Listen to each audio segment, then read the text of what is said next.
Would you let Jeffrey Epstein watch your kids? Didn't think so. What about his accomplice, Ghislaine Maxwell? Hard pass. So why trust him? Mark Carney, Maxwell's friend, not yours.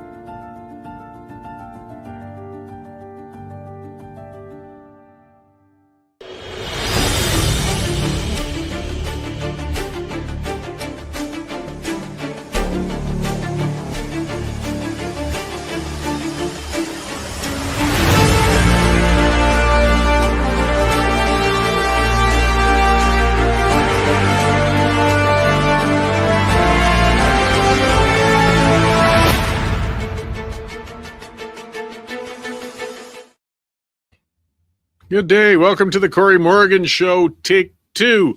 We're doing it on Good Friday. Happy Good Friday, I guess, to those who are observant and to whom it's important. It's kind of one of those odd holidays. For a lot of people, you kind of get one day off for the long weekend, and it's going to be either the Friday or the Monday, or some places, union places, government jobs, they get both. In this case, though, there's just too much going on to take the Friday off, so we've dragged our poor producer, John, in here, and we're going to report on the debate. I mean, this is a turning point in the election now. The advanced polling has opened up. It's begun, and that's been a new trend. A lot of people use advanced polls now. It wasn't a big thing in the past, but it's huge. So once those votes are registered, those people are committed. It's not going to change. So people who haven't made their minds up yet, that's going to narrow more and more. And it's looking kind of questionable for the Conservatives. We'll see. I got a number of guests coming on today to talk about some things. We got Erica Barudis from the Macamee College. She's going to come in and chat. We'll break down the debate a little more and talk in detail on those things. Alexander Brown from the National Citizens Coalition is going to come on. We'll talk some more federal issues there. And then Tracy Wilson is going to come on, and we're going to discuss firearm rights. That one keeps falling by the wayside. I mean, we had some justice talk on some of the debates and other issues, but it's more been about who's going to ban more or less firearms, not so much maybe we'll stop banning legally owned firearms. So I use that comment scroll there. I see Shauna Vision and Mike checking in. Send questions my way, notions, ideas. I read them all. I don't necessarily read them all out, but it keeps things rolling along. And Freedom Honey there, Mike saying the freakout was staged so they could cancel the unflattering questions for Carney. I don't know. I don't know. I think some people, I'm going to talk a bit about that. I'll expand on it for people who might not have been sure, who didn't watch everything. James Mesher saying lamestream media greedily trying to protect their turf. So I'll kind of lay it out. Last night was the debates. Traditionally, after the debates, every leader, year after year, it used to be this way, would come out and they would do a media scrum, take a certain number of questions. And it was really good. I mean, it used to be a good way to, if there were questions missed in the debate or if there was something unusual in the debate or whatever, media members could throw that to the leaders and the leaders could answer whether it's a question they want to hear or not. It was one more opportunity to get a feel for the leaders in that event. Now, something that had happened with the debate commission a few years ago, they banned independent media outlets from coming in. They wanted the good old legacy media folks to be in there as usual, and they kept out the independent media sources. So Rebel Media, to their credit, with Ezra Levant, they did a court challenge and they got it put through. And in 2021, the debates commission basically was forced to allow independent media outlets to come in, which is great. It's a good development. Independent media is the future, whether legacy media likes it or not. And it's growing. You need more voices and more questions. The problem is now, so the debate commission kind of opened it up for a free-for-all on the French debate, and they had the media room. And it sounds like there was no real controlled method, though, to get people to the mics. So, again, it depends on what you look at it with. Credit where due in a sense that Rebel Media got up there, got a lot of reporters on the ground, and they managed to take up 4 of the questions at the microphones. Now, there's probably, a couple dozen media outlets there, and only, even with all 4 leaders, only half of them would be able to get through and get a question. And to have one outlet take up 4 of them. And then the thing was, and I got to admit, as a viewer, I got annoyed because they started ragging the puck a bit, some of them. They extended the questions and turned them more into statements rather than questions. Again, it's free media. You can't tell media what to ask and what not to, but I think they could have controlled it better. You can lay down some ground rules without infringing on the free media. Like, say, start a cycle where every outlet gets one person in line until you've gone through them. And then maybe if you've got enough time, you can get the second round and start getting some repeats from the outlets. And to be pointed out, and Ezra pointed that out last night, he came on our show, CBC got 4 questions in as well, because they break it up, CBC Radio Canada and CBC TV and the rest. No, it should be maybe just get one per, like they should have organized it better. So it turned into a bit of a mess. It was frustrating, and some other organizations, and again, I understand you want to make your mark, you want to be standing out at the event, but they kind of were playing a bit of gotcha. And hey, there was a left-wing Rover Media or some bloody thing there too. It was independent as well, and they were hung up on the Gaza incident. So they were asking their questions along there, which again, they should be allowed to, but we need to have some balance, so it wasn't just as the CBC was just mortified. It was hilarious watching their panel with the usual pearl clutchers, Rosie and Andrew Coyne and the rest of them up there. They were just aghast that these independent outlets got up there. But they shouldn't take advantage of that time, in my view anyways, to try and play gotcha with the candidates. You want to ask candidates tough questions. You want to ask them questions that the other media outlets wouldn't ask. But if you're trying to corner them or catch them, I don't know how much value there is there. Either way, so this led to problems. And video, some of the folks watching it last night, there was a large media room. Our Jen Hodgson was there, and amongst them, she said there's probably about 150 reporters in there. And that's what I'm talking about. Like when you get the lineups for the scrums, it's just not logistically possible for everybody to get through. But some were really upset. And you get the real snobby legacy media folks who really don't think independent outlets belong there at all. And one fella from the Hill Times was just beaking and having a temper tantrum and going off in there. And he was yelling at Ezra Levant, and he was snottily talking to Cian Bexty. And that was getting, and that got shared out on video.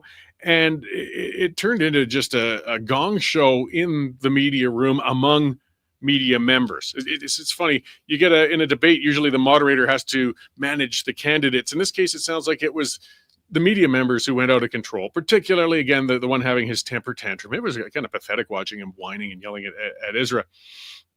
But the response that the debate commission did was just to ban all questions from all outlets and threw out the baby with the bathwater. They couldn't figure out how to organize and manage good control of a media setting post-debate, so they just tossed everybody out altogether, which was tragic. It was not good. This was not a good development for media in general, particularly for independent. The push from the Laurentian elitists and the legacy media and the CBC, the state-funded broadcasters, is going to be stronger than ever to ban independent media outlets from these kinds of events. And we got to keep pushing back and fighting against that. So it was an interesting thing. Look up the videos, of course, after you're finished watching my show. But you'll see some of the screaming matches going on out on the media floor. This is one of the most important elections we've seen in a long time, and the media shouldn't be the story, unfortunately, but it's turned into it.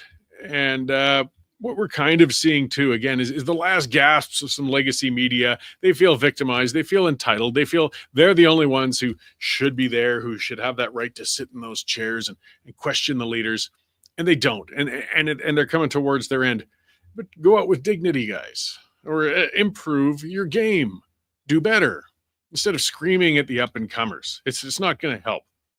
But I lay the fault of this mess on the debates commission. Ironically, they picked the moderator. One of the things I'll point out for the moderation with Paikin was great. It was one of those rare times when you really didn't know where the moderator stood politically. He didn't interject with any of his political opinions on things. As we've seen in American debates, that's been terrible with moderators, coming in and they're debating the candidates rather than the candidates debating each other. We saw a little bit of that even in the Canadian-French debate.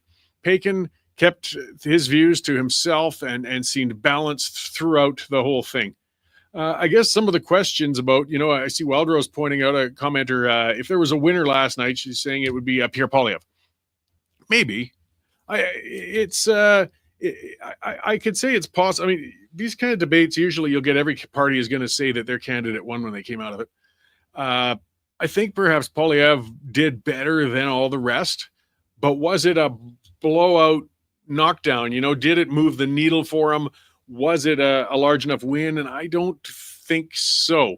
I mean, it could be worse. You can also have a disaster. It can go badly and you can lose support. And I don't think Poilievre lost any support last night. Carney, though, I don't think he lost any either.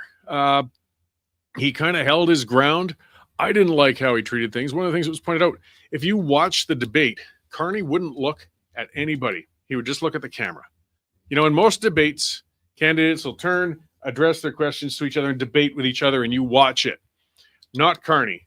Carney would just stare straight ahead. Poilievre is looking at Carney, asking questions of him. You want that engagement between the two people. You want that eye contact between the two people.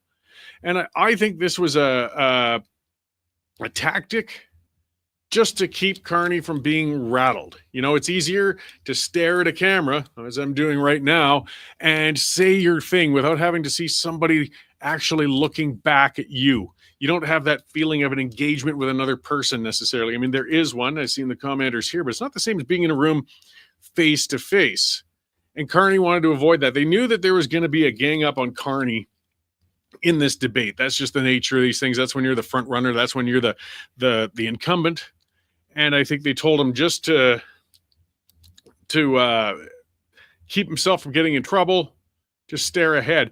Kenzie saying Carney looked off to the side. I think he really looked at the cameras. Well, I don't know, maybe a little to the side of the cameras, but he wouldn't look at the other candidates. That's the thing. He would not engage. But I mean, Carney's skin is thin. We know that. We've seen that with media before. He doesn't take to it well. And I think they were worried. That's where a candidate can slip and lose something.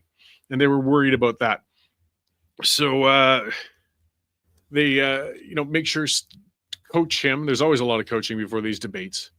And just said, look, stare ahead. Don't let those guys get to you. Just keep making your answers. And that's what he did. But it came across as James, a commenter, saying, look cold and avoid, looking at the camera. Perhaps, fair enough. But he doesn't need to look warm. He just needed to look solid. And I think he did. So the discussion, Wildrose asked if I have an election prediction, and Mavros is saying, yeah, my last prediction was a Liberal minority, and that's both. That's right. I mean, again, you're throwing spaghetti at a wall. I'm just guessing. I still feel we're looking at a Liberal minority. I don't mind being wrong. I don't. I think the Liberals are going to slip a little more over the next couple of, not even a couple of weeks left anymore. I think. But I don't think it's going to turn to the point where they're going to lose that lead. I don't understand it. I don't see the appeal of them. I mean, I don't see how people can flip that switch so quickly with themselves after having almost 10 years of such a terrible government to say, oh, they changed the guy at the front, even though he was the guy in the back room the whole time, but they've moved him to the front. Everything's better now. I'll return to the Liberal fold. All is well. Let's give him another 4 years, which might lead to 8 years or 12 years. I don't understand. I mean, honestly, if I'd have had 10 years of conservative government and they sucked, I would vote against them. That's how it works. In fact, every government must be turned over now and then. If they're in too long, it goes badly. It always does. They get too entrenched. You get too entitled. You get too many inside deals going on. You need to flush them like a toilet now and then and get a fresh start, even if it's from liberal, from conservative to liberal. I live in Alberta. We had the progressive conservatives in power from 1971 until, what was it when they finally got turfed out? 2015, I think. I mean, it's insane. I was middle-aged before I saw a second government in Alberta. And that's not healthy for democracy. I mean, there were good governments. Ralph Klein did some good things as the premier, but there was a lot of rot within that party. And it was not healthy for Alberta. It wasn't healthy for democracy. It just was not good in general. Yet, people think that the Liberals, with the amount of, that's usually the thing that nails the Liberals in the long run. They're always prone to corruption.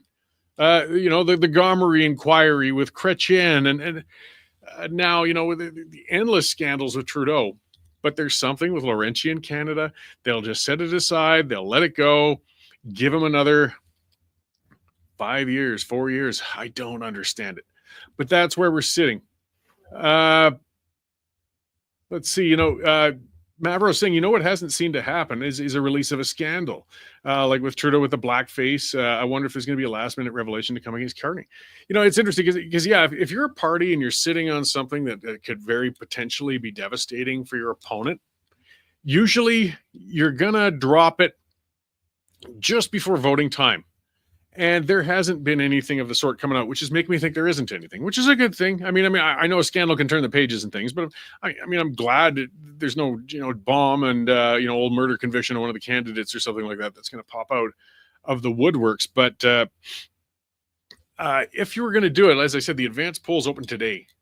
Any party that was going to do it would do it yesterday or the day before, because they want to make sure they hit every possible voter with this apparent scandal. We saw a nasty incident of it in Calgary, actually, 4 years ago during the municipal elections with Sean Chu, for people not familiar with it. But Sean Chu was an incumbent city councilor. He'd been in for a couple of terms. He was a former police officer.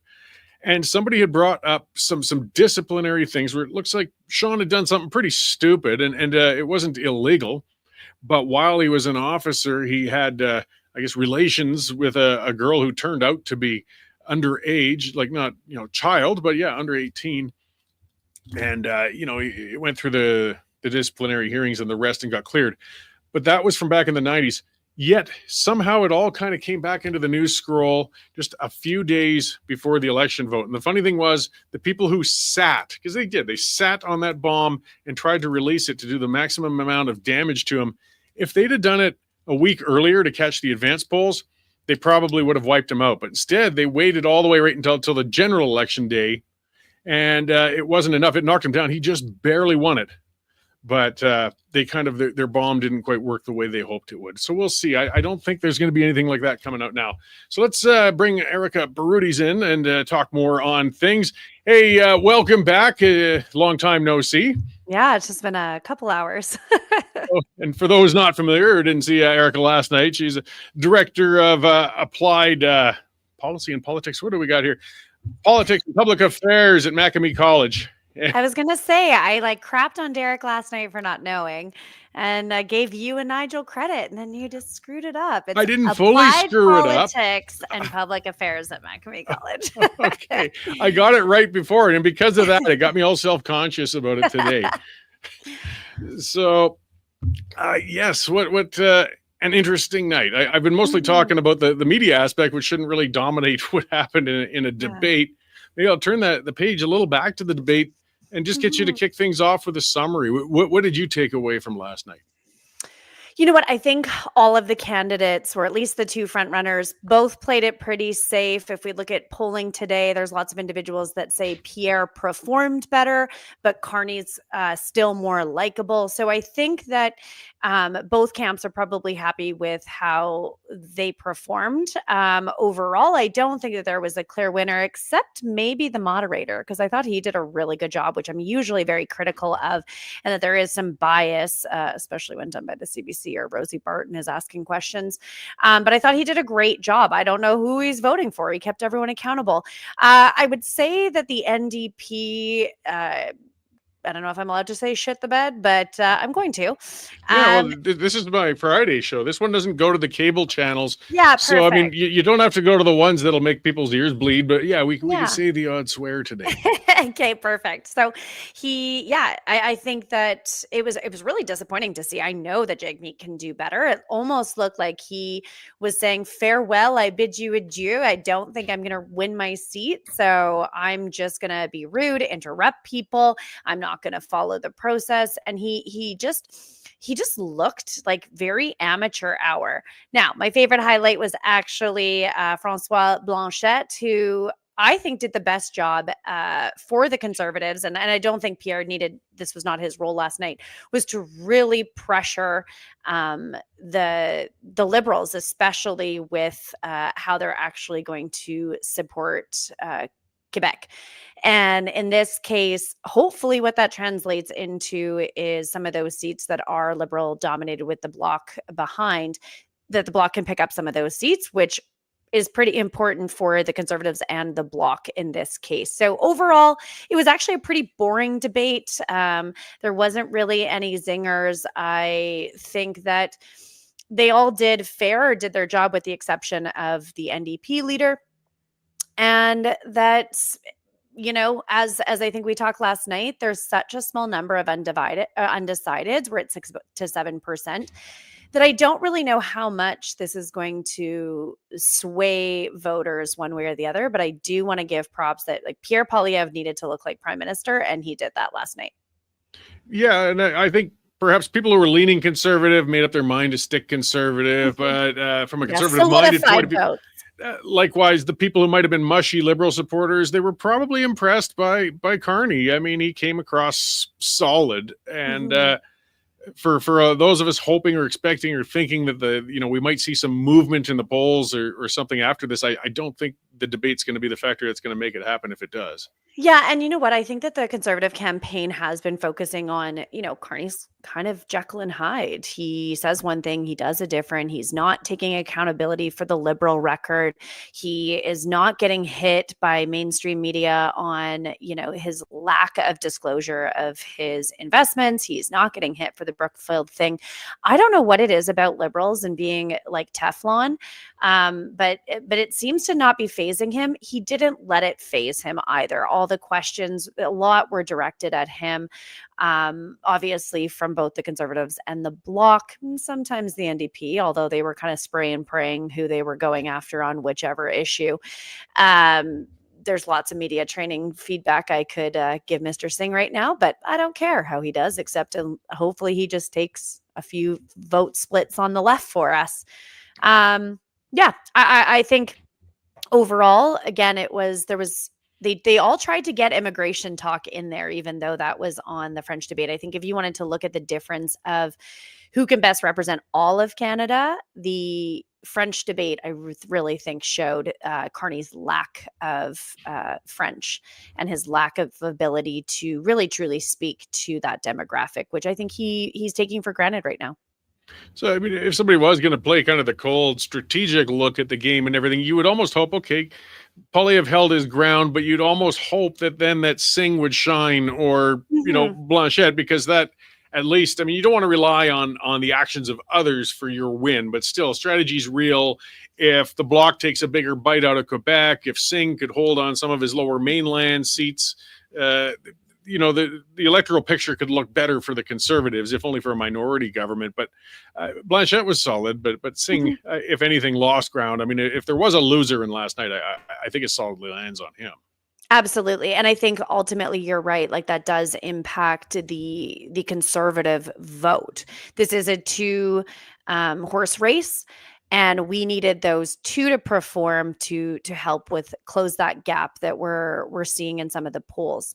Blanchette knew his assignment, and you didn't ever see Poilievre go after the Bloc, nor did he really go after the NDP because he needed both of them to shine. So as much as you're all against each other, there is strategy within these debates, and hope for some vote splitting by your opponents to help you form a majority government. So there's a lot of strategizing outside of just, I need to perform the best I can. Who do you throw grenades at? And I think Singh just came in upside down.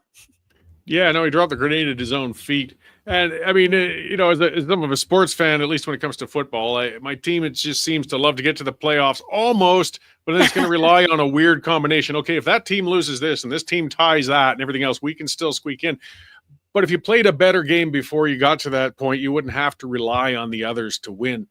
One of the tougher questions, the Conservatives haven't been able to get their feet under them in this campaign at all. What went wrong? For the Conservatives? Yes. Like, why can't they just seem to get a grip? They've been preparing for years. Yeah, you know what? I think it goes back to the tactic that they've had. They have been campaigning as opposition since Pierre took office. I think he's done a fabulous job of that.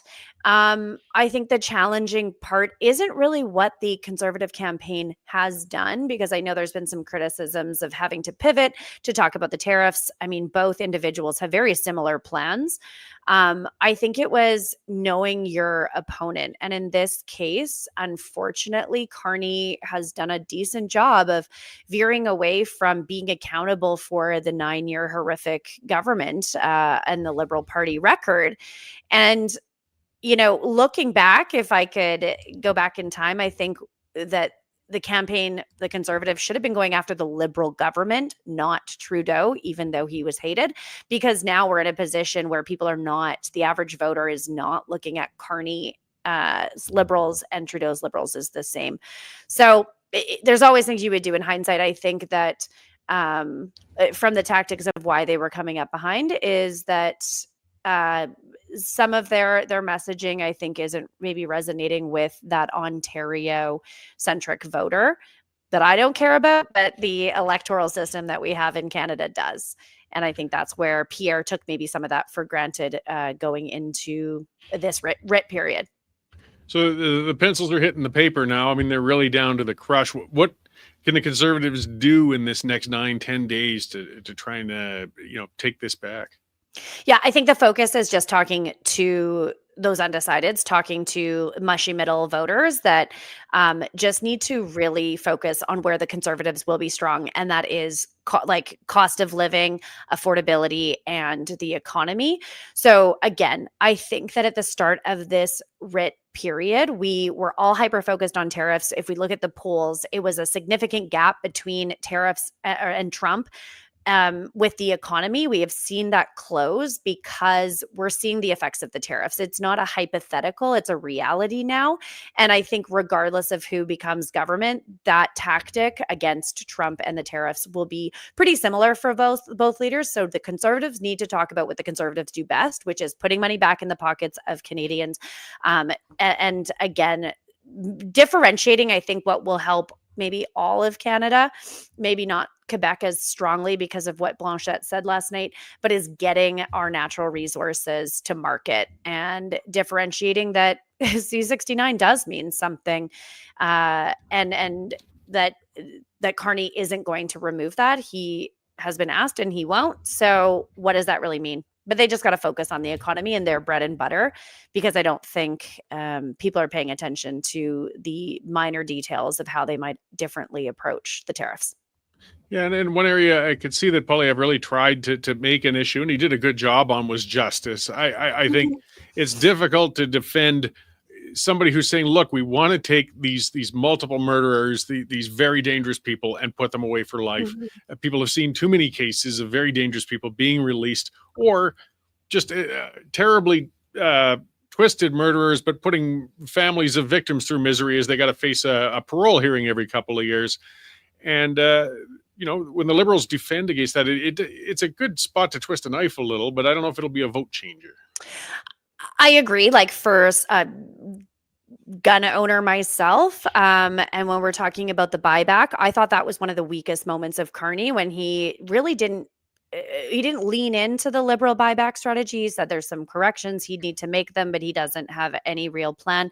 He can't say that have and are going to forever invest in our military, that they're going to invest in border security. So I think that was from a wedge issue perspective, where Pierre really said, like, listen, let's just be tough on crime and criminals. We're not here to defend criminals. We're here to defend the victims.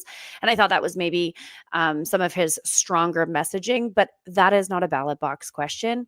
And I think that it's, again, how do you campaign to that Toronto center that thinks guns are bad things, and that even though facts say that gun owners are the responsible ones and that murders and crimes are happening by illegal guns being smuggled 90% over in Canada, I just don't see it being the TSN turning point for voters. I think it solidifies the Conservative vote. I just don't know if that's where people are going right now with the ballot box question. Yeah, well, if I had to live in Toronto Center, I'd want my firearms more than ever. I But know. I'm going to make it. I'd have my 9mm with me. Yeah, I'm going to keep my rural Alberta location for my place of living as long as I humanly can. So, so before I let you go, again, I appreciate you joining me on a Good Friday. Where can people find you? Let's talk quickly about that. Applied politics and public affairs. So, I mean, this is basically training to become a wonk. Well, we wouldn't really, that's not really our slogan. But no, I created this because when I got into politics, or I took a political science degree, appreciated it for what I learned, but it never really helped me with how do I apply that in the field of public affairs or when I got into politics. There was also no hands-on training for I learned how to write a 10-page paper. How do I write a briefing note? How do I brief a minister? What are key messages? How do I create talking points? How do I run a local campaign? Or when I ran for Senate, I mean, that's its own anomaly of a campaign, but there's no real book on how to do that or what are those skills that are maybe also transferable. So this is a 2-year diploma with 3 practicums where students can get that hands-on experience to see what field or part of the public affairs and politics sector they want to go into, whether they want to, live in the trenches of campaigns and elections, or they want to be a public affairs expert, either working for not-for-profit, public, or private entities. We teach you all of those skills, from how a bill is made, passed, how do you influence it, to stakeholder relations, briefing notes, and then how to ask people for money and political fundraising. That is one of the hard parts. No, and I love that, the applied part. I mean, I went to SAIT again, where you can get get you to work on what you want to do. I mean, it's great to take poli-sci and spend a whole course discussing John Locke, but it's not going to help you when you're suddenly working for a candidate or an elected official. You need a little more hands-on for that sort of thing. This finds the balance between, like what I say is I have a BA and BS, or a dinner table conversation. I can talk about philosophers, which is great, but how does that actually translate into a skill set? As well as, like I said, in campaigns and elections, like we're not going to waste your time in this 2 years. It's a lot of the application practical side of things and critical thinking.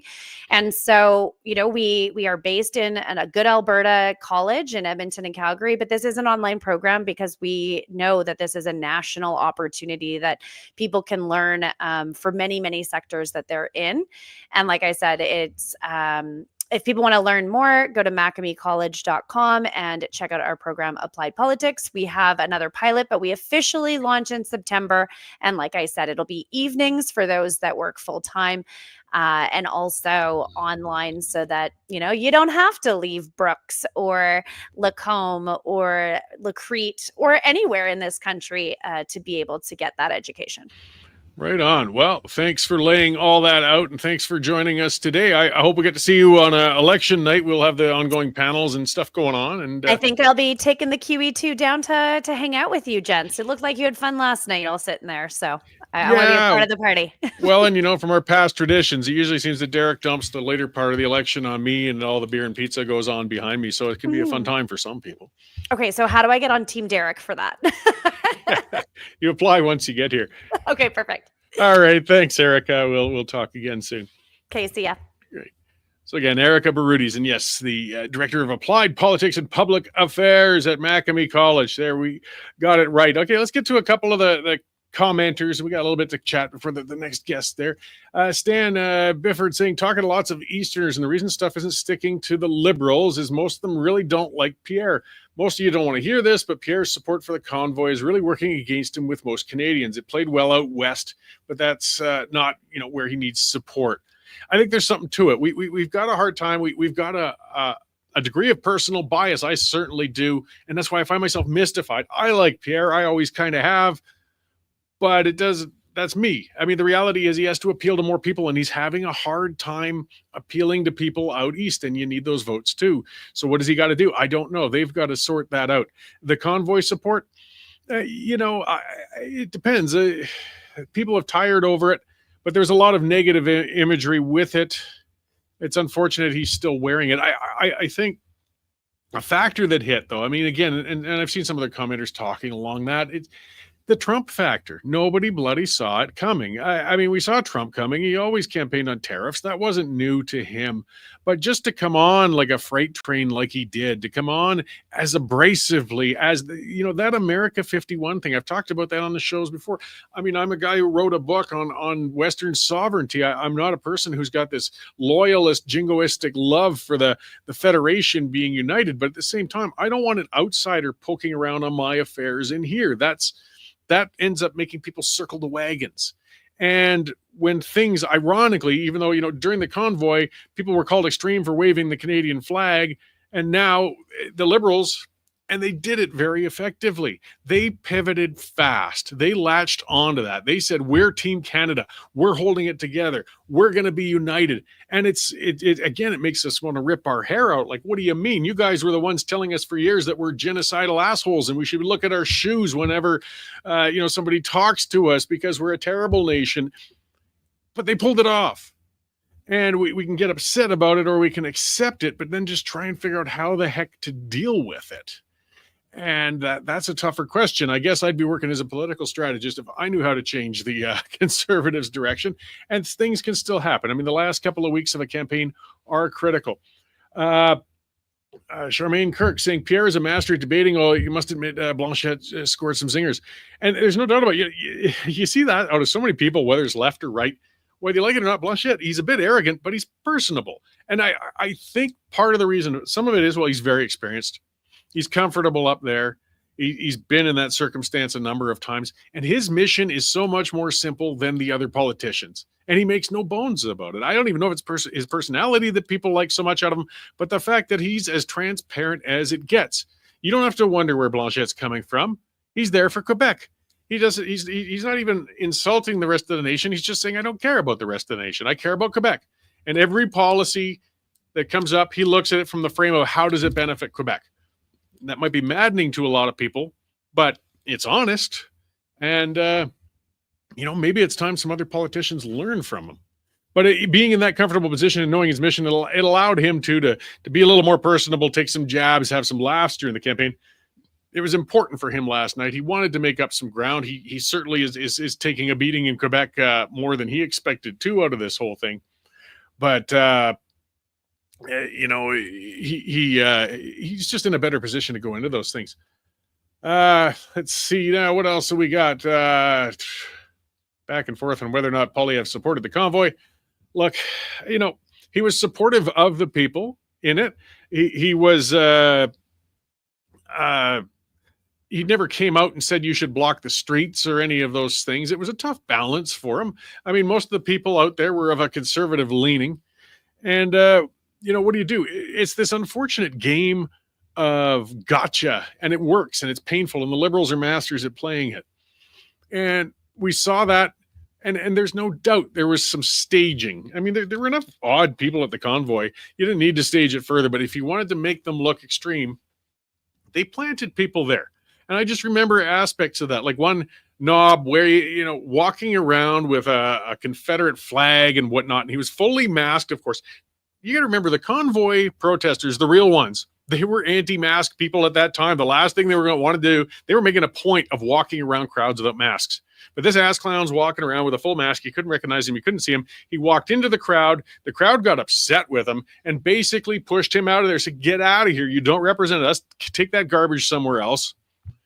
And he left. But the bottom line was all the optics now showed this Confederate flag walking around amongst the convoy crowd, and the legacy media happily played it up, and the Liberals happily dumped it on the Conservatives. And then there was a Conservative who was, I don't remember if it was Poilievre himself or another Conservative, but it was doing an interview. I think it was another MP, and somebody was waving a Canadian flag, and it had a bunch of writing on it. I think this one might have been a convoy supporter, but didn't help with things because he'd drawn a swastika on the flag. I'm going to guess here that this person's intent was just saying that, the Canadian government cracking down on people over the pandemic are Nazis and fascists and the rest. Okay, fine. But again, you don't do any bloody favors. It makes it look like you're a Nazi supporter, and that's how it gets painted. The other weird one, of course, was on those back steps where a handful of, again, masked people in the distance, somebody happened to have the camera there at the right place at the right time, and they actually had an outright swastika flag. They appeared quickly enough for a few pictures to be taken and then vanished. Nobody else saw pictures. Nobody saw them come. Nobody saw them go. when you can see the Liberal Party actually going to plant buttons in a conservative gathering to try and sabotage things, do you put it beyond those kind of people to go out and literally with a flag, I guess you could say a false flag, go in and try and sabotage the convoy thing? No, they definitely did. But it makes it really difficult for the public who aren't drilling deeper, the public who was lukewarm on that protest. They weren't fully against it, maybe I'm not fully for it, but they worried about extreme elements. And Poilievre looked like he's supporting those extreme elements. People get uncomfortable. I'm not saying it's fair. I'm not saying it's right, but it's real. And that's kind of what happens. So it's just so wrong in so many ways with the Trump factor coming and this sudden Canadian loyal push, and the least loyal party of them all managed to embrace the momentum out of this. And as I said I think it was last Wednesday on my monologue though, we're seeing the Conservatives rising up in the polls a little bit, and hopefully that continues. I'm hoping in this last part of the campaign, people actually start looking at the issues and the policies, because part of the reason they start creeping up, I think, is that Trump shut the hell up for a little while. He hasn't been poking at us. He's been doing his things, but he hasn't stirred things up in Canada more than normal as he had been for the first half of the campaign. So that took things out of the news cycle and let people start looking at the policies. Because if you look at the policies, you look at the actions, you look at the record of the Liberals, and they suck. People suddenly can make up their mind and say, wow, these guys stink. You're right. I want to change this. I want to get out of this.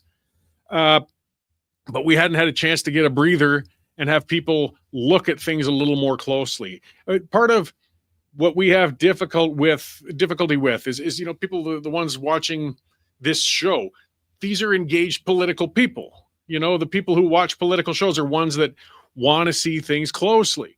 And we're more in tune with the issues. Your average Canadian, unfortunately, often only pays attention maybe for a couple of hours towards the end of an election period and makes their mind up. And we can't understand that mindset. That's not like us. But we've got to realize that's the majority of the voters. They don't wrap themselves around the issues as hard as we do. People don't until they get a kick in the ass. A lot of them. People don't pay attention to justice issues until it's their car window that got smashed. People don't pay attention to the addiction issues until it's their cousin or nephew or son who got addicted and got into serious trouble. People don't worry about the economy until suddenly they find themselves without a job and not sure how they're going to make their mortgage payment. Unfortunately, politics always kind of comes down to the same thing. People, it's what's in it for me.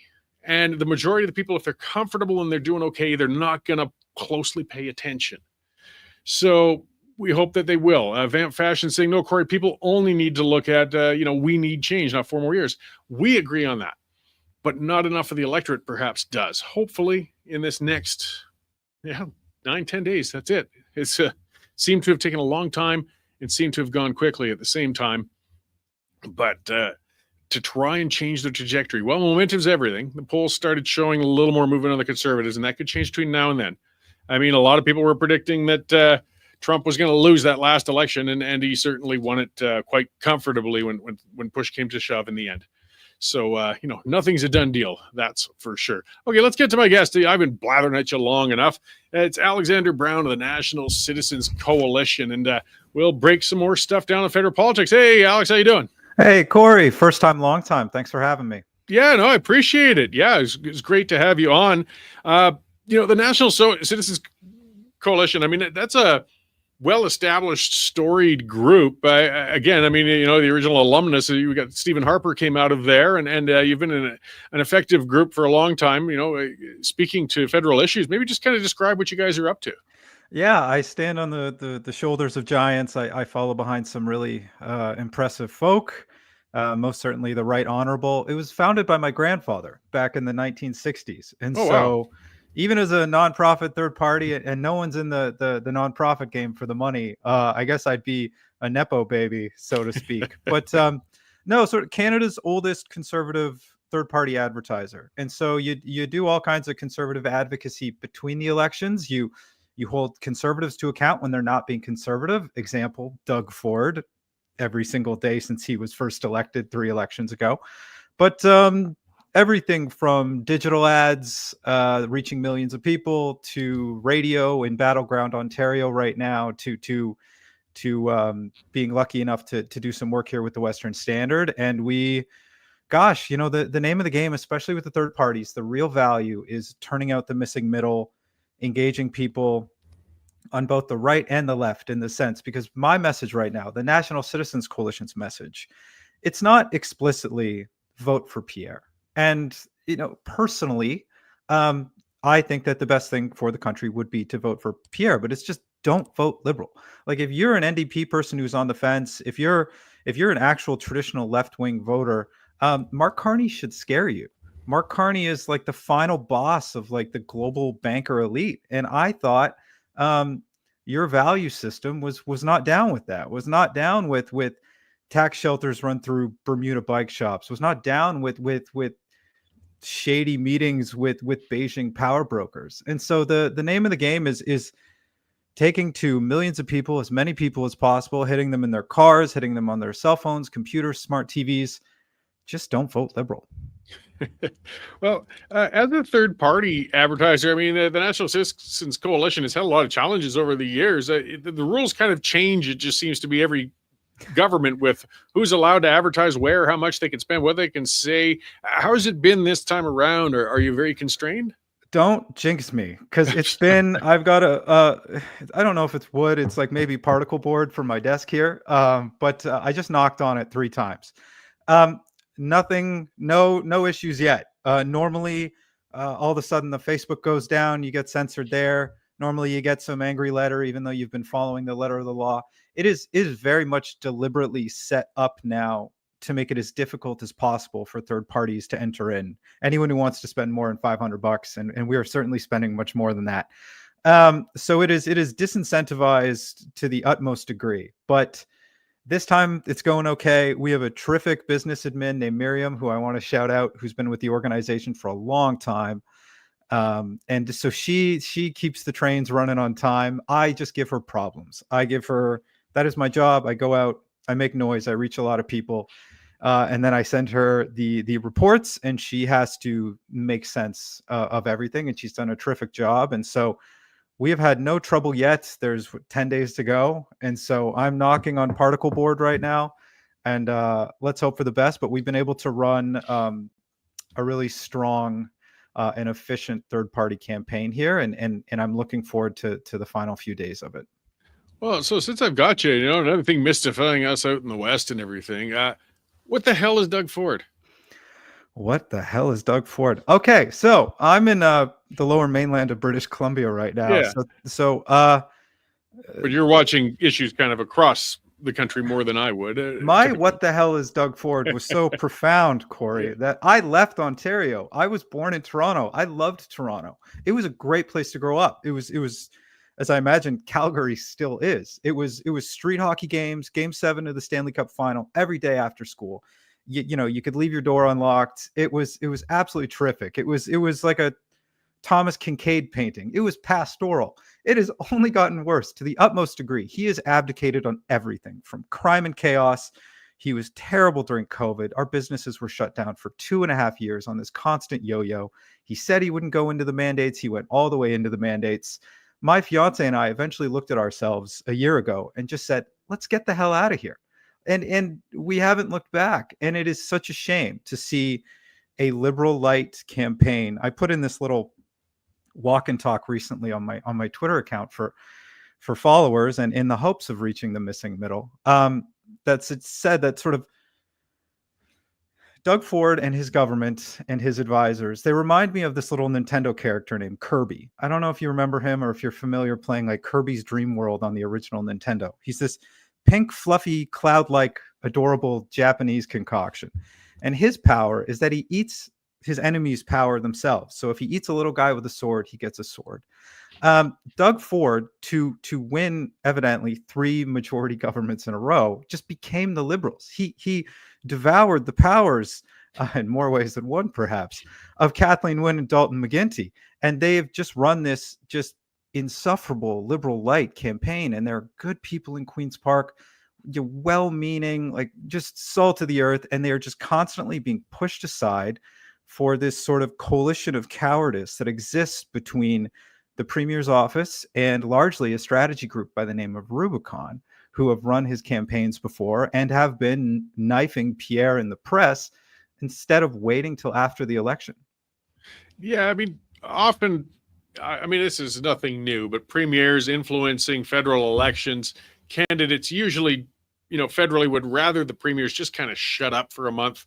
I know Danielle Smith gets mixed reviews. She's been quiet lately on things. I don't think Poilievre really wants Premier Smith to speak up very much. She's perhaps popular in Alberta, but he doesn't want to have to explain to Eastern people what she's up to.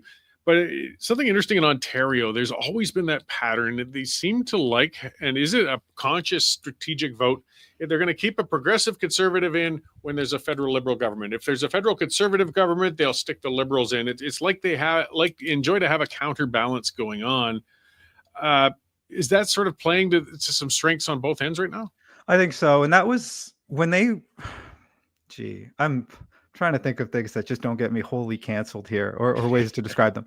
That was my concern and the concern of many when the Ontario Progressive Conservatives pulled the trigger on their early election this year, which was, because there's always this kind of once provincial or federal's conservative or the province is conservative. By pulling early, they were able to avoid some of the blowback of the tariff situation, and then they'd put a little bit of stink on the federal conservatives themselves. And so, yes, that is the concern, that you often seem to get one or the other. And this, make no mistake, this is a provincial conservative government that there's very little love for them, even amongst the conservative base. Like, you talk to anybody, you talk to people in Queen's Park. I have pals in Queen's Park. You hear from everybody. I'm not going to name any names. I don't want to get them in trouble. But like, as high up as his office, and they know that it's just one big apathy exercise, that they are the best of bad options, and the motivation has never been greater than that, which is such a shame, because they could have won 3 elections in a row by actually being kind of conservative.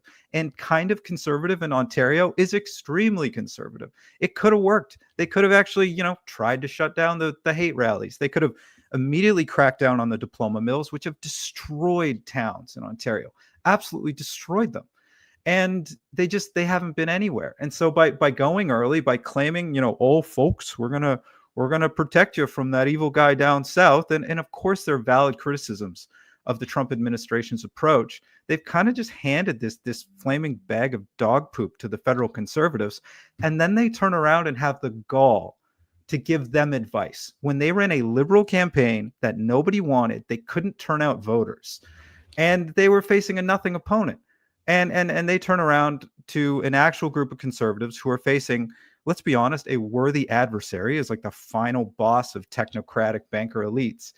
And it has driven a bunch of people up the wall, from inside Queen's Park to MPs to ministers, former prime ministers, just all, you hear from, on the back end, all these people. And normally you reserve your knives for after the campaign. And I know that I would never take advice from a Ford conservative. Well, and I've heard some speculation. It's hard to necessarily know the motivation of individuals and everything, but we had some of that discussion on a panel show I was on a few days ago, that possibly one of the things that would explain Ford's actions are that he's looking to kind of torpedo the conservatives because he's got his eye on maybe pursuing a federal job down the road. Quite possible. I'd love to give you something really punchy here. I hear all kinds of things about their motivation, and from good sources, and ones, that are backed up by anecdotes from multiple people. I don't know that for sure, but it would not surprise me.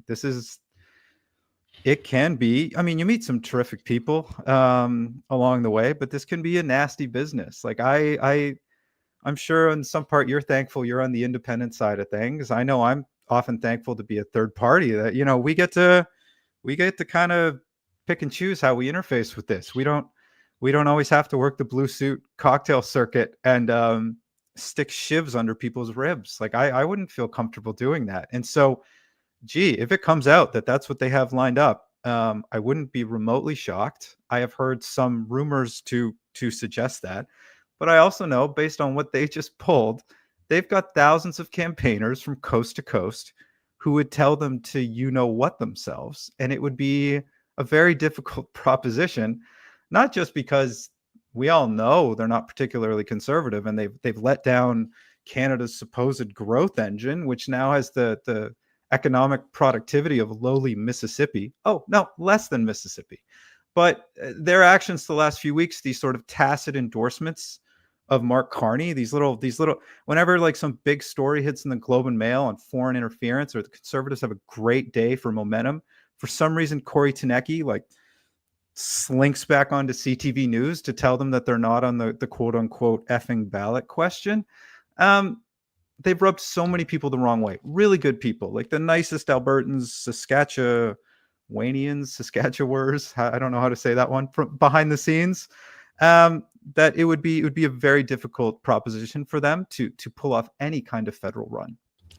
Yeah, well, political intrigue and self-serving ambitious people, I mean, have caused messes since the very first beginnings of democracy. I mean, anybody reading a lot of Shakespeare can see that's actually the basis of half of his plays, it seems, or starts there one way or another.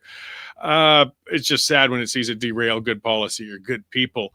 But I mean, going away from that, so over the course of the rest of the campaign, what do you as the National Citizens Coalition going to be focusing on? What do you want to see becoming the issues in these final days?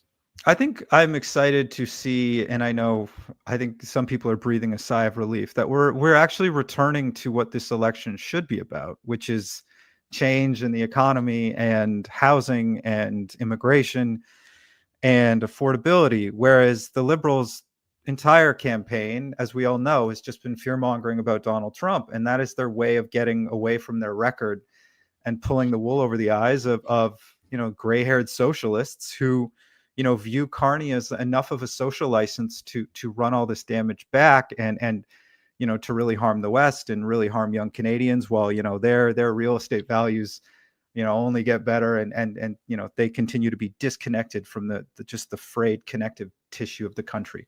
And so I'm very excited to see that we actually, especially coming out of the debates, we can actually talk again about, hey, this isn't going well. Like we need to make changes here. And so at the coalition, I think it's going to be about taking those additional ballot questions to market to people, because I know as a pseudo young person that if I talk to anybody my age, younger, older, let's say under 55, they don't go to Trump first. They just don't.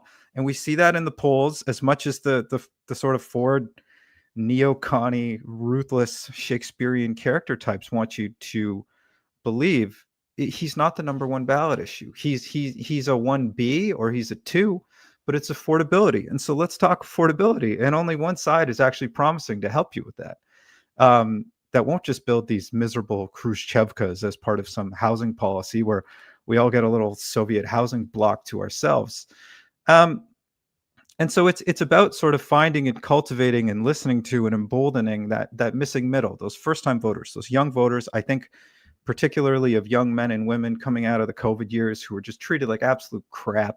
Their futures were all but robbed from them. They missed graduations. Their entry-level jobs have been taken away by temporary foreign workers, and that would only continue under the Carney government. And so I want to talk policy. I want to talk hope and change and common sense and all those conservative buzzwords, because they're, needed in a dire fashion. And so, for example, we have a radio spot playing in Battleground, Ontario right now, which is expanding to the Fan 590, which is like the big way to reach the baseball fans and the hockey fans, especially with the playoffs, and to reach commuters in their cars who want to talk about how the Leafs are probably going to blow it this year, as they always do.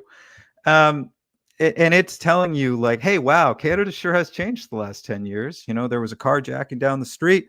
My kids can't, find a home or work. And like, we have to make a change here. And so let's talk change. Let's take these little pockets of the media not being completely distracted by Trump until a CBC reporter asks him another question. And then he'll, maybe his press gal will go right back to more 51st state nonsense. But let's remember what got us here, and then let's really hear from these people, and then let's bring them to the polls. Well, that's another, and just kind of finishing. I mean, that's going to be the hard part. We've seen an interesting demographic change. I mean, Justin Trudeau rode into power in 2015 on youth vote. He got the young supporters out there. The Conservatives were the blue hairs.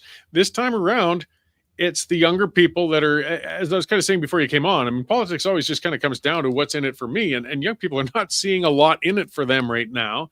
And that's why suddenly, as the polls are indicating, they're conservative. But it's the seniors who are now suddenly all liberal, saying, well, I kind of got my little kingdom and I want to stick with what I got right now.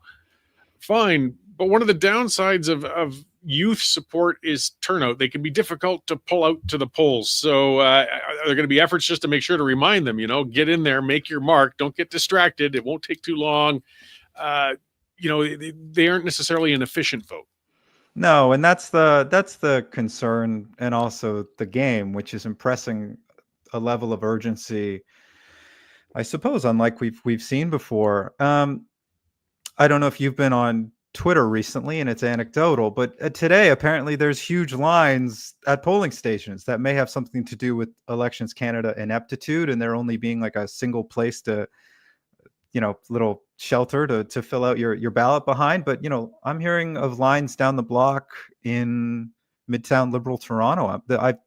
I just heard from a campaign guy out in BC. There's a line down the block in Vancouver. And so, maybe that's filled with all the socialist gray hairs and the folks where this has gone okay for, and the limousine liberal types who get to parachute, away to Palm Springs or Del Boca Vista, while the rest of us, are forced to live in the ashes, to borrow from F. Scott Fitzgerald. But I think it's encouraging. I think that there's been so much great messaging from the Conservatives, even with some of the struggles of recent with the Trump situation. The third parties are working their butts off. All the writing and advocacy is there. And so I think we're going to see a significant bump in voter turnout. And I think that bodes well for a changed election. And so all the way to the very end, it's about showing hope. It's about, being composed and forward-looking and upward-oriented. And I think if we stay positive and on message, it should be a pretty great voter turnout for younger voters, and they can really change things. Well, let's hope. I mean, let's hope it's a good turnout for everybody. I mean, just the idealist in me says, the more the better. Get out, vote. Take advantage of it. You've got the chance. It is a privilege and a right, and it should remain so. So, before I let you go, where can people find the National Citizens Coalition to keep up with what you're doing or support you guys? nationalcitizens.ca, nice and easy, or fireliberals.ca if you want to chip into the third party campaign before we're all done and dusted here. And thank you so much for the opportunity here, Cory. Right on. No, it's great to have you on. Hopefully, perhaps we'll chat after the election and see whether we're celebrating or mourning and what the next steps in the game are. Let's hope it's a positive one. I'll keep the whiskey on ice for you. Right on. Thanks. Okay, so that was Alexander Brown of the National Citizens Coalition. As we said, it's about time we got him on. And yes, let's bring it back to an issues-based election. It's so hard. It's hard. Policy can be dull. Policy can be non-engaging. But it's just so important. So I'm going to get to a couple of the commenters. I see some discussion back and forth in the comment scroll, and it's great. The elephant in the room that comes up and doesn't between Kenzie and Vamp Fashion on immigration. That's been a big factor, at least leading up to things, and it's mixed on how it's impacted things. Immigration. I mean, most people, if you look at economics and the rest, it's good. It's good for the country. It benefits people. And as well, the immigrant population, actually, as I saw some of the commenters, are often excellent conservatives. They came here to get away from somewhere terrible. They came here to get away from bad governments. They want to start a business. They want to start a home. They want to start a future. And they're fantastic conservatives. Unfortunately, we do get xenophobic conservatives who push new Canadians away. And careful, guys, this is a good base. And that's what allows unprincipled left-leaning people to kind of bring in the immigrant vote. Look, you got those nasty people over on the right. They're being cruel to them. But there's room for a real discussion, because controlled immigration, though, is what we need. I mean, immigration with a plan. Immigration to make sure you have the resources to integrate and house and employ and have health care for the new Canadians you've got. And that hasn't happened. We've had the floodgates open for a few years, and we're seeing the consequences of it. We're seeing the consequences of overloaded hospitals. We're seeing, real estate being out of reach, difficulties getting into schools. It's just been too much. But just be careful. Don't turn the blame on the immigrants. These are just people here trying to come in and make a better life for themselves. In fact, they're your allies. Turn the blame on the bad policy. Turn the blame on the government that messed up the programs. Because that's nobody's winning. I mean, think of the people who had a dream and came here and tried to get set up and then find out, but you better have a lot of savings if you want to get into a house. And, if you need that medical treatment, well, be prepared to sit around for a few months and hope you don't die while waiting. That's not their fault. That's the fault of again, bringing in more than we're able to manage. So it's not being prejudiced. And that's the game that gets played, though. If you critique the volume of immigration coming in, you know that the Liberals are going to label you as a racist. They're going to label you as intolerant, and and it works. It works sometimes. But the thing is, part of what makes it work is we do have some people who get off and, who are intolerant. They're a minority, thankfully, but they're a massively loud one sometimes. And they give the ammunition to the left to shoot back at people if they want to try and have a good critical discussion on it. And, it's the debates. It's funny, as I saw some of the commenters mentioning, immigration came up during the debate, the English one anyways, even though it wasn't on the agenda for it. They just left that for the provincial the French language debate to come up. But the candidates got into it anyways. And it's worth discussing. I mean, you can have a rational one on it. It's a real factor. It's a real issue. I want to get to is, as Alex is pointing out, and as I said earlier, the advanced polls are open. I get annoyed, and it's usually leftist groups too, though, saying it's too hard to vote. We've got to make it easier to vote. Voter turnouts are low. It's because it's too hard to vote. Oh, piss off. I'm sick of that. You know what? If you can't find your way into vote, you're lazy. It's not hard. The very first election I voted in, it shows what a dork I am. I moved to Calgary on my own when I was 17. I lived in an apartment. I was out working, and the enumerators came around. My landlady didn't realize I was underage, and she spoke to the enumerators, and there was actually a voter's card slipped under our apartment door when I came home from work. I was tickled pink. Holy cow, I could vote. I mean, most 17-year-olds are thinking other things. I assure you I was thinking of those too, but at the same time, I wanted to vote. So I went in and I cast my ballot for the NDP, the one and only time in my life. That's fine. I was 17. I had a lot of growing up to do. But it wasn't hard. And in that vote, that election, that 1988 election, Canada had over a 75% voter turnout. There were no advanced polls back then. You had one day. You would have a station somewhere. And in the cities, they made it, even if you didn't have a vehicle, typically there was going to be a church or a community hall or something, a school, where they've set up the polling station within walking distance for where you are. And even then, there were polls that would come into senior centers, and there were special ballots. I started working in the oil field in the early 90s, and I would find out, okay, we got an election coming up. I've got to go into the returning office and tell them, look, I'm going to be out in a camp in the bush during the election. They would give me an envelope. Often, they wouldn't even have the final list for a ballot yet. So you'd actually have to write the name of the person you voted for. And it would be sealed in an envelope, and it would be counted when the election came. Where there's a will, there's a way. And now you've got 3 voting days, even before the general election day, where you can get out and cast a ballot. Plus you got mail-in ballots. Plus you got special ballots. As somebody else pointed out, we got polls coming now into prisons. We got polls going into the universities. Guys, there's no excuse not to vote. We don't need to walk in and hold it up to your lazy ass on a platter and say, please cast your ballot. You know what? If you don't want to take that little bit of time to vote, I don't give a flying hoot what you think. I don't care. You're too lazy. You're too lazy a voter to have earned the right to impact the election that's going to govern my life. So quit whining. Quit saying we have to make it easier. Quit saying we got to get online voting. That's ridiculous. Talk about an area to build mistrust and, and possibly open things up to abuse. We got a system that works. There's where we start getting into the other areas of mistrust and things too. Electronic counting machines, and people talk about, having machines for casting ballots and everything else. I thought we should have learned this way back with Bush and the states and everything. We got a system that works.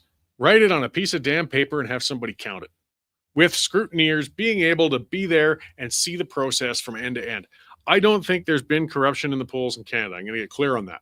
And we see that people claiming that all the time and everything. Look, if you've ever actually volunteered in a campaign as a scrutineer, really boring job, I got to tell you, but you can sit in a polling station right from the beginning. I mean, the reason they know how to plug all the holes is because people have tried to rig elections one way or another over the last couple of hundred years. And I'm not saying it never happens, but it doesn't happen to the point where it actually impacts the outcome very often. And particularly here, we got some good controls, actually. If you look at it, I found Elections Alberta, Elections Canada to be very unbiased, very helpful with candidates and very helpful with scrutineers.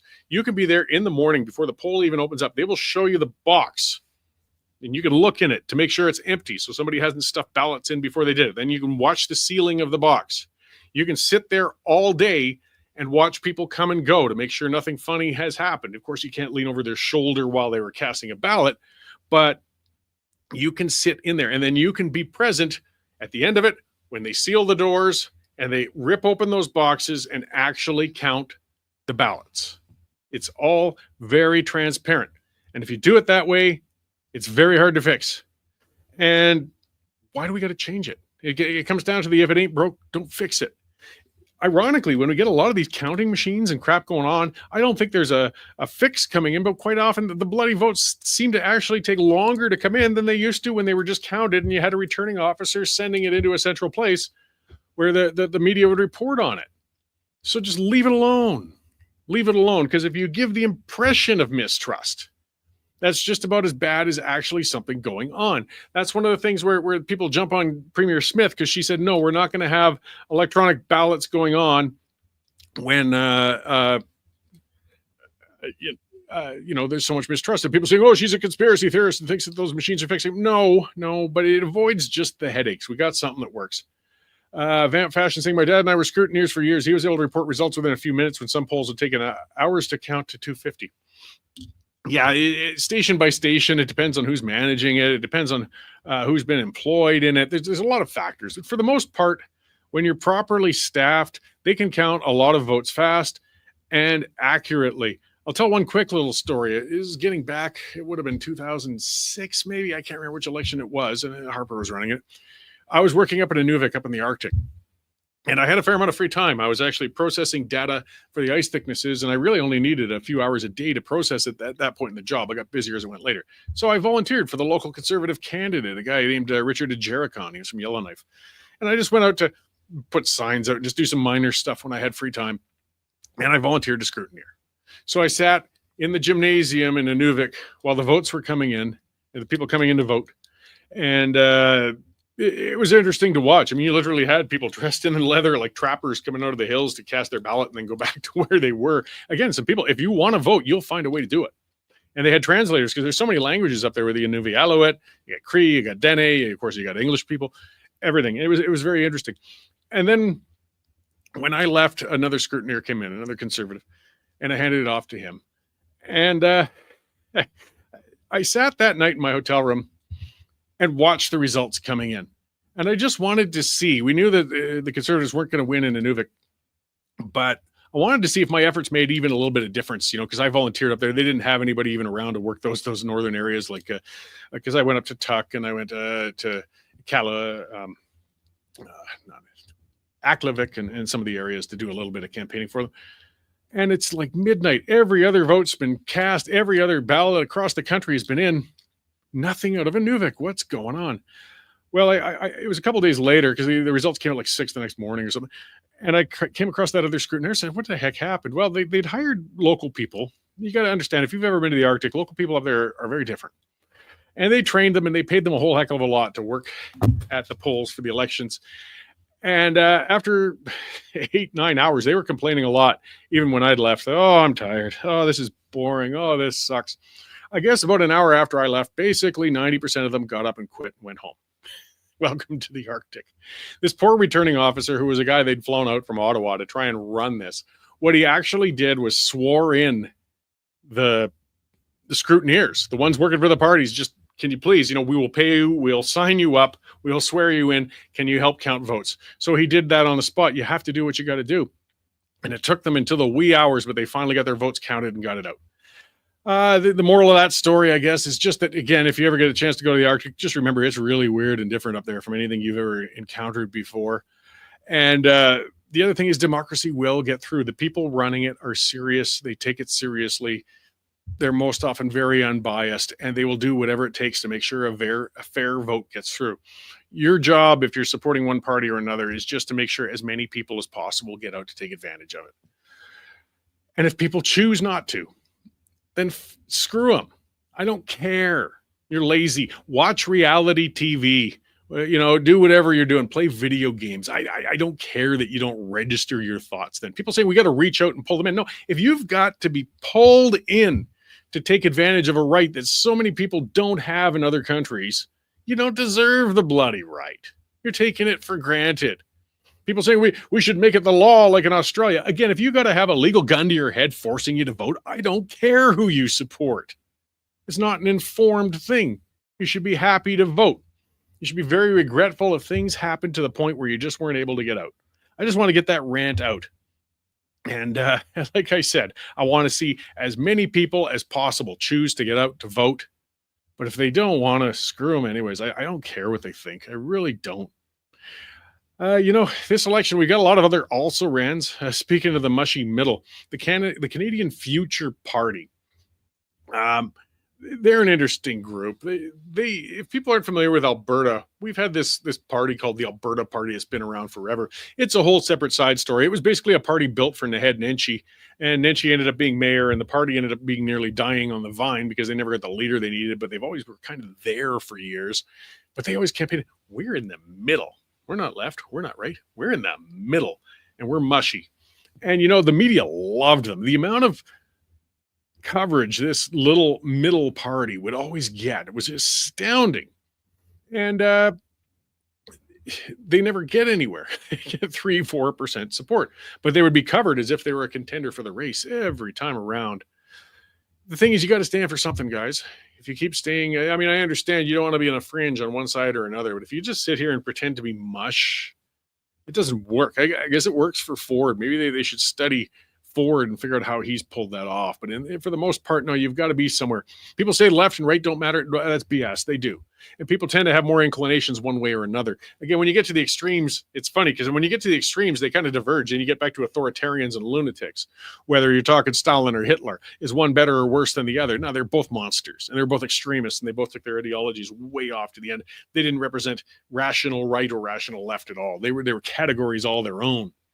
But there are people who are more inclined to smaller government and bigger government. There's more people more inclined to liberal and conservative. And if you're going to have some party that says we're neither, you're not going anywhere. The Canadian Future Party is one of those. So they've come up with this and they're putting their statements out and pushing along. But they're going to follow the fate to the Alberta Party. I guess thankfully they have little enough support that they aren't going to impact the vote anywhere. There's just not going to be enough people. What else have we got going on out here in the news? One more thing with, as I said, the Trump factor was one of the things impacting this election that people didn't see coming. The other was just this complete and total collapse of the NDP. Whether we like it or not, especially when you look at the balance of the country, most of them tend to vote. Again, if we're going to talk left and right, they tend to vote to the left. And with the NDP and the Liberals splitting the vote, it would make it possible for the Liberals, for the Conservatives to win occasionally. But the NDP have collapsed. And again, Singh was so terrible. I try to avoid sounding like a conspiracy theorist. I just wonder if he was bloody doing it on purpose last night. Like, he was so awful in that debate. And he's already cratered this party to next to nothing. They're broke. They're going to lose most of their seats. If he cared at all, he would have been trying, because he knows he's losing his votes to the Liberals. The votes that are going, they aren't going to the Conservatives, they're going to the Liberals. He should have been turning on Carney and getting on Carney, but instead he attacked Poilievre, and annoyingly, for almost the entire debate. I saw so many tweets coming up with people just saying, shut up, Singh, shut up, Singh, shut up, Singh, because he was just being a pestering child. When your party is on the ropes, a long-established party, and you're an experienced politico, and you pull off a performance like that in a time when you so dearly needed to do well, you almost have to wonder if he's doing it on purpose, if he really is tanking it for the sake of the Liberals, because that's what's happening. As I said to Erica, you don't want to count on that, but still, if the NDP had looked strong, it actually would have helped the Conservatives a little bit. But he was terrible. Nobody could watch that debate and say with a straight face, wow, this guy's a smart, strong, mature leader who I would like to see representing people in the House of Commons. No, he stunk. He stunk. But that was the debate. All right, it looks like for another week, Tracy isn't going to make it to the show. So I'm going to close it up. It is Good Friday, guys. I appreciate so many of you coming out to watch things today, discuss this, and look at things as the election goes. Again, you got the advanced polls this weekend in your neighborhood somewhere. If you're not going to come out on voting day on Monday, maybe take advantage of it this weekend, pop out, do it. It sounds like the lines are long. It's a good sign and a bad sign at the same time. This next 10 days, again, the Western Standard is free. There's no paywall until the end of the election. Take advantage of it. Get in there. See those columnists, see those reporters, see what Jen's reporting from Ontario and other people are reporting on here. And once that free period's up, consider taking out a subscription. That's how we stay independent. That's how we aren't part of the legacy media snobbish group out there, guys. It's $10 a month, $100 for a year. Well worth it. And for those who've already subscribed, I appreciate it. Thank you very much. And if you haven't yet, come on, guys, get on board. We can beat the system together. All right. Thanks again. I will be back on Wednesday with my regular show. Have a good weekend. Happy Easter, and vote wisely.